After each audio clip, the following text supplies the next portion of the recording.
The offense was literally starving for more playmakers, but Moore wouldn't budge, much to the chagrin of CeeDee Lamb. As soon as Moore was let go, McCarthy had Turpin lining up all over the field at training camp. Sure enough, the return specialist was used in a gadget-type role Sunday night and finished with 5 touches, 3 carries, 2 catches for 25 yards and a touchdown. Not using Turpin on offense wasn't the downfall of the Cowboys' offense in 2022, but it speaks volumes about McCarthy's creativity and eye for talent that it took all of one game for Turpin to assume an offensive role. Today's episode is sponsored by Game Time. Life's too short for boring weekends. That's where Game Time comes in. Game Time is the go-to app for last-minute tickets to all your favorite events.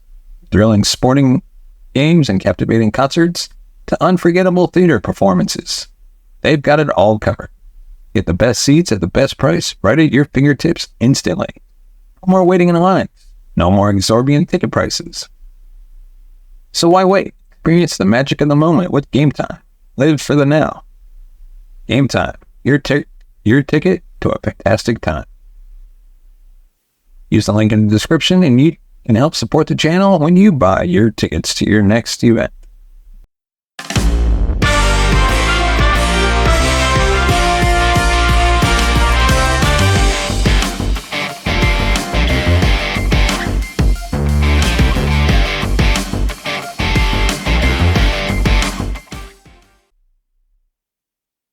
What up, guys, and welcome to the Big D Breakdown. I'm your host, Larry Bates. On today's episode, we dive into the massive Cowboys blowout win against the Giants, as well as other headlines from around AT&T Stadium. But before we dive into today's headlines, we'd like to remind you can find us on Facebook, Twitter, Instagram, and TikTok. Just search the Big D Breakdown. Without further ado, we're first going to mention our 3 standouts and 2 duds, the Cowboys' blowout win against the Giants on Sunday. What a difference a year makes. At this same point in 2022, it felt as though the wheels were falling off for the Dallas Cowboys. They were embarrassed by the Tampa Bay Buccaneers and even lost Dak Prescott to an injury. Sure, they turned things around, even thriving with Cooper Rush under center. But it was a bleak feeling after one game. Now in 2023, they're flying high after a 40-0 statement win over the New York Giants. Dallas went into MetLife Stadium and completely dominated their divisional rivals. They scored on offense, defense, and special teams, and had the game wrapped up in the second quarter. Now the Cowboys are 1-0 and preparing for a showdown with the New York Jets in Week 2. For us, we can take the time to look back at this one and identify 3 standouts and 2 duds from the victory. Starting off with Janai Thomas. Undrafted out of Georgia Tech, Thomas spent his rookie season on the Cowboys practice squad. Now in year 2, he was a standout in the preseason, even picking off Trevor Lawrence in their first game against the Jaguars. Thomas then made the 53-man roster, and we saw quickly that he wasn't a bottom-of-the-roster player. Instead, he was on the field often and made his share of plays right out of the gate. After already showing he was great in coverage, even knocking down a pass intended for Darren Waller, Thomas made a momentum-changing play on special teams. New York was stopped in the red zone, and Graham Gano had to attempt a 45-yard field goal, but Thomas jumped in the backfield and blocked the kick. It was recovered by Noah, who ran it back 58 yards for a touchdown to give the Dallas the lead 6-0. Thomas was asked to step up with Donovan Wilson out, as was Marquise Bell. Both played exceptionally well, with Thomas making the splash plays that will be seen on highlight reels. For our first Cowboys dud, Jake Ferguson at tight end. Dallas decided this offseason to let Dalton Schultz walk, which was understandable. A former fourth-round pick, Schultz did become a huge weapon in their offense and was the security blanket for Dak Prescott. But he was also ready to break the bank, and they had to make some tough decisions. In the end, they allowed the Houston Texans the opportunity to pay him more than $9 million, and Dallas went with Jake Ferguson as the starter and drafted Luke Shoemaker in the second round. Ahead of this game, Prescott was praising Ferguson, saying he was set to have a big season, and number 4 gave him a chance to make good on that as well by targeting him early and often. Unfortunately, there wasn't a lot of success. On 7 targets from Prescott, Ferguson had just 2 receptions for 11 yards. He also dropped 2 passes, including one in the red zone, early in the fourth quarter. Dallas wound up scoring on that drive anyway with Cavante Turpin taking a handoff and running it in from 7 yards out on the very next play, but it wasn't an encouraging start for Ferguson. Having said all that, the passing game really wasn't featured in Week 1 the way we should expect going forward.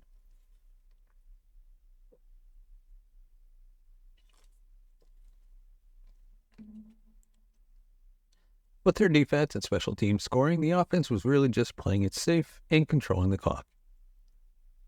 That means Ferguson will get his chance to redeem himself, and likely will do just that. For our next standout, Micah Parsons. New York started out hot on offense, moving the ball down to the Dallas 8, but that's when things started to fall apart. Facing a manageable 3rd and 2, the Giants had to walk it back 5 yards when Andrew Thomas was called for a false start.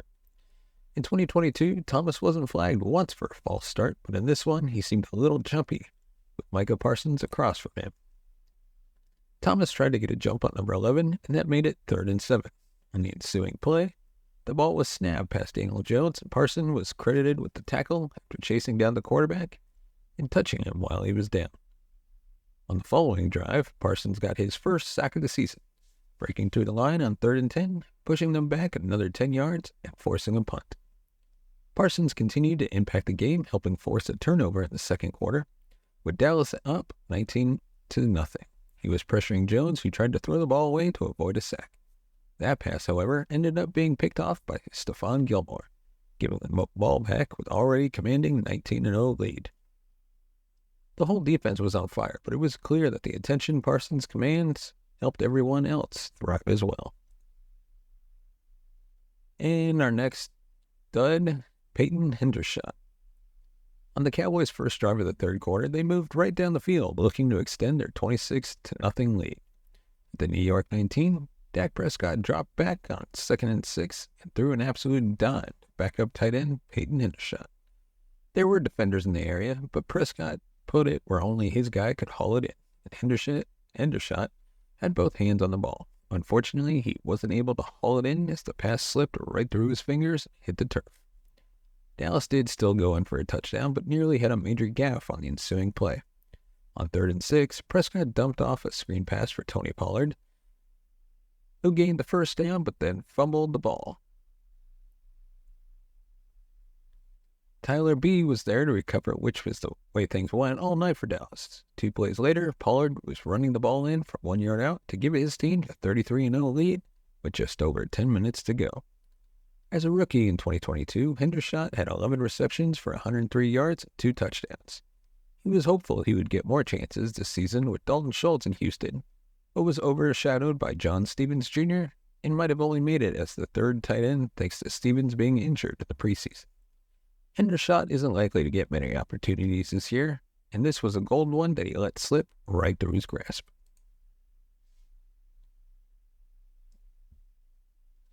And now for our next Cowboys standout. What's a defensive tackle? It's hard to single out any one player on that defensive line for Dallas because they were all fantastic in Week 1. Daniel Jones never had any time to pass as he was sacked 7 times on that night. It could have been more if not for his speed, which allowed him to take off and run to the line of scrimmage or maybe even gain a yard or 2 before going down. Either way, he spent the majority of the game picking grass out of his face mask, and it wasn't just the big names that got after him. Sure, it was expected that Micah Parsons would hang out in the backfield, as would DeMarcus Lawrence, Durance Armstrong, and Dante Fowler Jr., who had 6 sacks. Also expected to get into the backfield, but one player who wasn't getting much attention heading into this one was Osa Odoiza, the 3rd-year defensive tackle from UCLA. Apologies for butchering his name. Osa had 2 sacks as a rookie in 2021 and doubled that with 4 last season. Against the Giants, he already has half the total he put up in 2022, recording 2 sacks on Jones. What was most impressive was the versatility he showed. The 6'2", 280-pound rushed from his normal 3-tech spot but also moved to the edge more than once and was able to get it into the backfield. This defense is deep and talented, and that leads to him being forgotten about, but that won't remain the case with a few more games like he had in Week 1. There were many more standouts that deserve to be praised, including Trayvon Diggs, who forced 2 turnovers, including the touchdown for DaRon Bland, which happened when he drilled Saquon Barkley, causing him to cough up an easy catch. It was a thrilling Week 1 win and should help the team carry some confidence into their home opener next week. Let us know in the comment section below, is there somebody we should have highlighted and that we missed? Let us know. And who makes your studs and duds list? But now, on to our next topic. It took the Cowboys' Mike McCarthy 1 game to do something Kellen Moore never did. Dallas Cowboys defense is all the rage after they pitched a shutout on the road against the Giants in front of a national audience. That's not to say Mike McCarthy's offense didn't come ready to play, of course. With the defense tormenting Daniel Jones all night, all the offense had to do was take care of the football.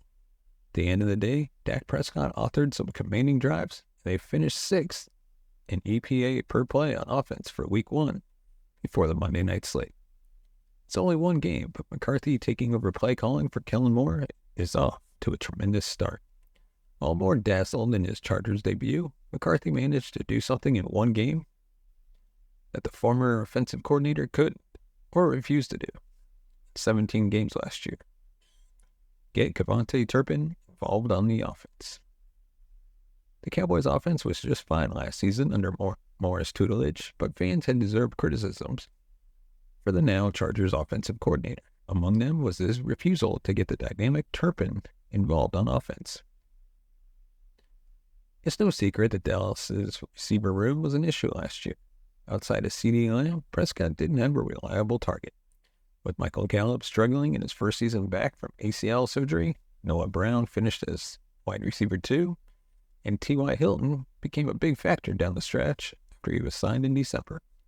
The offense was literally starving for more playmakers, but Moore wouldn't budge, much to the chagrin of CeeDee Lamb. As soon as Moore was let go, McCarthy had Turpin lining up all over the field at training camp.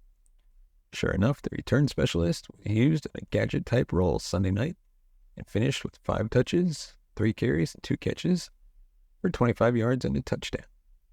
Not using Turpin on offense wasn't the downfall of the Cowboys' offense in 2022, but it speaks volumes about McCarthy's creativity and eye for talent that it took all of 1 game for Turpin to assume an offensive role. Turpin won't see much volume week to week, but his presence represents another dynamic for opposing teams to game plan for, when they already have to account for Lamb, Brandon Cooks, Pollard, and Gallup, among others. That'll only make things easier for Dak Prescott.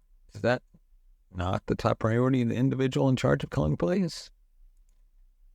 Let us know your thoughts in the comments section below. And of course, give us that thumbs up if you like our videos. Subscribe to the channel, hit that bell notification button to be notified of future videos.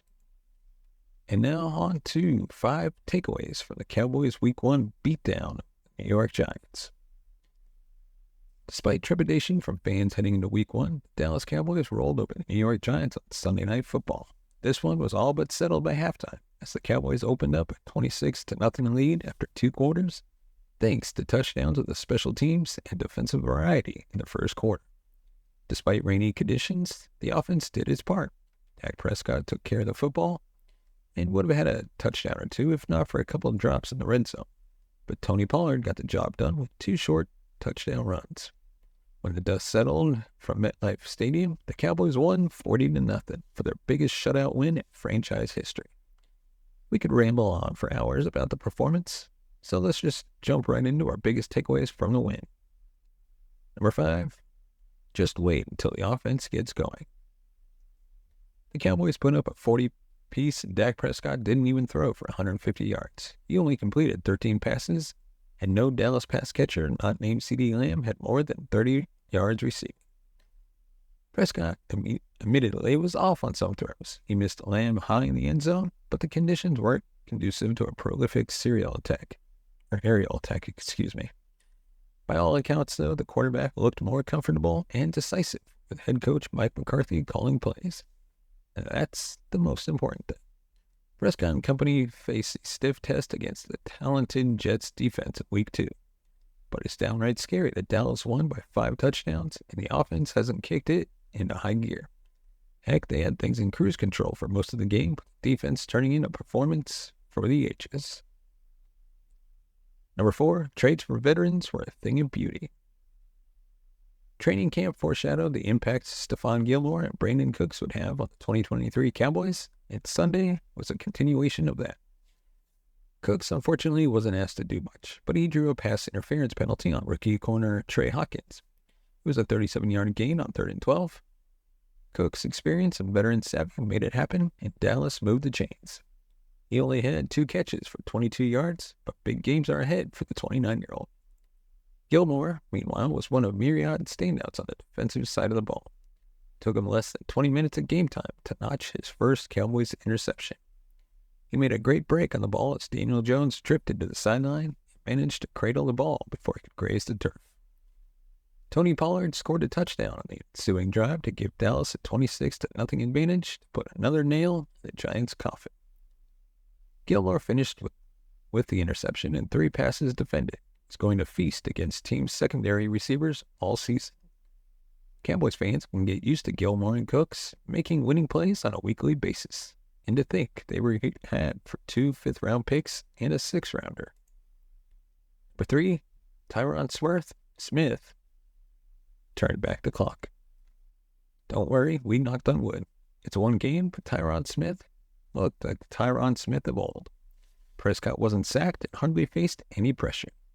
That's obviously a testament to the entire offensive line, including Chima and Doga, who filled in admirably at left guard for the injured Tyler Smith. But the Elder Smith is the group's biggest wildcard, making his first start at LT since the 2021 playoff loss to the 49ers. Smith held Giants pass rusher Kayvon in check. He looked the part of a legit edge, and Smith didn't allow him to record a single pressure. Not bad for an OT who was giving up 10 years in age to Kayvon. This is the version of Smith the Cowboys get all season. All of the concerns fans had about the offensive line will fall by the wayside. Number 2. Apologies for butchering this name again. Gianni Thomas and Marquise Bell earned more playing time. Look, we'd give a game ball to every defensive player if we could, but Thomas and Bell were paramount to the Cowboys' shutout. Thomas set the tone early and came up with some huge stops against the run that looked like possible big gainers. It was also Thomas's blocked field goal that opened the scoring. It took the air out of a rivetous MetLife Stadium, and he delivered a crucial block on Graham Gano on the scoop and score. It was a dream NFL debut for Thomas. But Bell might have one-upped his teammate. The second-year defender led Dallas with 8 tackles, which included blowing up a Saquon Barkley run on 3rd down for a 7-yard loss. Whenever there was a play to be made in the box, it felt like Bell was right in the thick of it. The Cowboys' pass rush will get most of the credit for Sunday's performance, but Bell was immense at the second level of the defense. Dan Quinn has to find a way to get both Thomas and Bell on the field moving forward, even when Donovan Wilson returns from his calf injury. Number 1, the Cowboys have the best defense in the NFL. The 49ers put on a show on the road against the Steelers on Sunday, but they didn't look this dominant. Regardless, it's clear that the Cowboys and 49ers will fight tooth and nail for the NFL's premier defense this season. Dan Quinn's group didn't give the Giants an inch on Sunday night. Daniel Jones had well under 100 passing yards before garbage time. Saquon Barkley's impact was minimal for the opening drive, and the pass rush racked up 7 sacks. Sack barrage notwithstanding, Jones had 0 time to go through his reads, and when he did, the Cowboys' secondary was up to the task. Trayvon Diggs forced 2 turnovers with a massive hit and textbook strip tackle, while Stephon Gilmore recorded an interception. Jaron Kearse kept Darren Waller in check, and Malik Hooker made multiple big tackles flying in from safety. Until proven otherwise, Dallas has the NFL's best defense. So is there a takeaway that we missed? Let us know in the comments section below. Give us your take.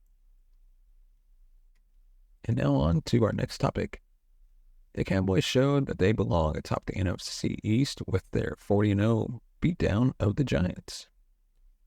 The NFC East put 3 teams in the playoffs last season, and by Sunday night, the Cowboys knew they were playing to keep pace with one of them, as the Eagles won to start the season 1-0. On the road against the third playoff team from the division, the Cowboys made one of the loudest statements of Week 1, surging to a 16-0 lead behind a special teams touchdown, field goal, and defensive touchdown, en route to a 40-0 beatdown of rival New York Giants. The Cowboys were missing starting left guard Tyler Smith, safety Donovan Wilson, and quarterback Jordan Lewis on a rainy night in New Jersey, but still made this a miserable season opener for the home team, earning Dan Quinn's first shutout in his 3rd season as defensive coordinator. It was the most lopsided win for the Cowboys over the Giants since 1966. Also a season opener, Dallas won at home 52-7. The attention to detail by the Cowboys to not lose focus in a blowout and play to the championship standard McCarthy has worked to build was on full display, with the Cowboys taking the ball away 3 times to tie for the league lead after a week. The Cowboys were the best team in the NFL in this area the last 2 seasons. They not only took the ball away from Daniel Jones, but sacking him 7 times in a game they dominated every way possible. Thomas is yet another player seeing the benefit of having a year in Quinn's system, making the year 2 jump to mix in seamlessly with the experienced safeties and linebackers Dallas has in the back 7. With Jaron Kearse playing less of his box role and more in man coverage against Giants Waller, Thomas stepped up into this role and defended the run well while showing off range and athleticism in coverage. New York's offense was far from the first one that was left confused, and a step behind the looks, Dallas can draw up with so much fluidity between linebackers and safeties. But a player like Thomas being ready for a big role in this Week 1 divisional game is beyond even the highest expectations for a dominant Cowboys defense this season. That is all we have for this episode of the Big D Breakdown. As always, give us a thumbs up if you like our video, subscribe to the channel. And of course, you can support the channel by buying us a coffee at buymeacoffee.com/BigD. And of course, Dallas Cowboys are facing off against Zach Wilson and the New York Jets on Sunday, AT&T Stadium. Be sure to tune in and check out that game. If you got any comments on the topics we covered, let us know in the comments section below. As always, we'll see you next time. Thank you so much for watching. If you want to see more of our content, you can check out the video right here. And of course, be sure to subscribe to the channel, which you can do right there. And you can find us every Tuesday at 7 p.m. Central Time.